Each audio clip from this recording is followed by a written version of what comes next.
Bonjour à toutes et à tous. Je suis vraiment heureuse d'avoir tout un tas de sièges qui soient remplis. C'est une session qui a un vrai succès. Merci beaucoup de l'avoir organisée, cette session de Chiangi humanitaire et solidaire. Et la parole est au docteur Bernard Garin pour quelques minutes. Mais avant, il faut que je passe la parole, excusez-moi, à notre secrétaire perpétuel qui va faire le compte-rendu de la semaine passée. On avait tellement envie d'écouter la chirurgie solidaire. Voilà, la semaine précédente, Madame le Président, messieurs, il n'y a pas une autre femme. Bon. Si, là. Bravo, madame. Peut-elle? Elle est cachée. Ah oui, pardon, Madame. Messieurs, la semaine dernière, nous avons parlé d'un, si je veux bien que d'un monsieur qui s'appelait, non, tu remontes sur le, voilà, Vézal. Et je continue, j'appuie sur mon petit bouton là. Tu fais, bon. Vézal, et ça a été une séance assez extraordinaire, un peu inhabituelle, de parler d'un homme bien ancien. André Vézal, qui est né Andreas Witting Dictus van Wessel à Bruxelles le 31 décembre 1514 et mort à Zante le 15 octobre 1564, a été la passion de Madame la professeure Jacqueline Wons, dont elle nous a parlé avec enthousiasme. L'ouvrage de Vézal, nommé à l'origine Andrae Vesali Bruxellensis, Scholae Medicorum Patamine Professoris, De Humani Corporis Fabrica Libri Septum, ce qui veut dire qu'il y en a eu 7. C'est un bon exercice de mémoire.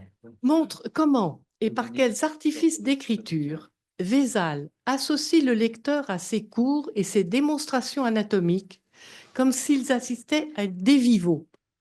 Les explications, le choix de la méthode, le respect du travail bien fait révèlent des qualités d'enseignant qu'on pourrait lui envier. C'est tel qu'il dit. C'est un des plus grands ouvrages scientifiques fondateurs de l'anatomie moderne. Frédéric Rayondet nous a passé ensuite un film sur le livre La Fabrica. Ça, je ne peux pas vous rappeler le film. Et La Fabrique de Vézal, à la découverte de l'exemplaire des hôpitaux civils de Lyon, commentaire sur l'histoire de cet exemplaire, sa description matérielle et sa restauration. Il y a dans le monde quelques centaines d'exemplaires, vraisemblablement 773, mais Madame Wons se pensait peut-être 774. De ce fait, chacun est unique et porte sa propre histoire.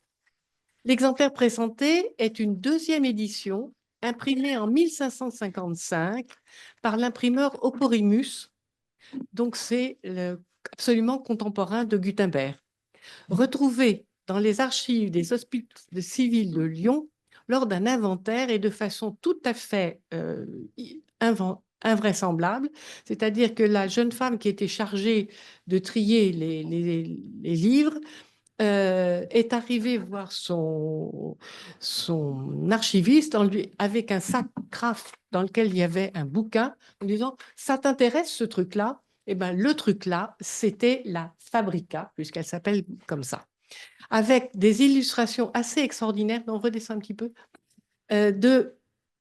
très extraordinaires pour l'époque même, puisque ces personnages sont en mouvement. C'est de l'anatomie en mouvement pour montrer à quoi servent les muscles, là en particulier, et toujours avec derrière un petit dessin de paysage. Tu peux descendre. Après l'apport d'Oporimus, les bois originaux se retrouvent en possession d'un imprimeur d'Augsbourg. En 1826, ils sont à la bibliothèque de l'Université de Munich. Comment cet ouvrage est arrivé dans les greniers des hospices civils de Lyon reste un mystère. Quoi qu'il en soit, le hasard a bien fait les choses, j'ai oublié le S. Le docteur Patrick Carlioz a deux révolutions anatomo-chirurgicales, de l'anatomie vers la chirurgie ouverte, André Vézal, vers la chirurgie fermée, Philippe Mouret. 444 ans séparent ces deux géants, Si les techniques divergent, la recherche et l'éthique convergent. Patrick Carlioz encore, la première vidéocassette de celluliochirurgie, Philippe Mouret, Hervé Marceau. Le groupe de recherche pour l'avancement de la celluliochirurgie voit le jour en 1987 et organise à Vichy les premières rencontres mondiales de celluliochirurgie avec déjà une vidéo transmise en direct du bloc opératoire.